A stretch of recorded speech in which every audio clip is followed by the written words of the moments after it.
Сега ме интересира што правите во моментов кога прашање Мјалков. Се правите слепи и глуви кога ќе видите дека Мјалков гради хотел токму во Охрид или пак гледате и вака замишувате на страна како не гледам. Телот е на одлична локација, јас веројатно често би го посетувал пошто очигледно дека ќе се изгради. Тидовте ли, направивте ли инспекција, погледнавте, искача дека вие сте го исклучиле Мјалков, ама Мјалков уште е привилегиран. Грешам или не? Има два дела тука. Легалистички мислам дека би било наивно да се очекува во јавност дека тој профил на човек би направил таква почетничка грешка во Чекори, а тоа е да речеме да гради во градба. И затоа од легалистички аспект таму нема забелешки. Се работи за донесен детален урбанистички план, се гради согласно детален урбанистички план. Без разлика што тоа не е во надлежност на моево министерство, се одговара малце пошироко како политичар, како јавна личност. Но суштинскиот елемент овдека е како е возможно да толкави средства се инвестираат во хотел на плоштад и во хотел во Охрид, и тука најголемата замерка ја наоѓам на претходното раководство на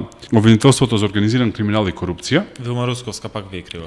И сите кои што работеа таму направија спогодба со кој што практично финансиските средства се легализираа. По мене тоа е една од поголемите грешки. Добро, и сега вие, вака и како сега што тоа сте се вични, средства кои што се финансиска полиција, што прави вашава финансиска полиција? Тоа ви одговорив претходно. Сега тоа се средства кои што се легални и се работи врз основа на донесен детален урбанистички, веројатно мораториум за градење, заштитена зона, УНЕСКО, нешто. Нема ни еден пропуст, затоа што велам тој профил на човек нема се дозволи таква почетничка грешка во Чекори.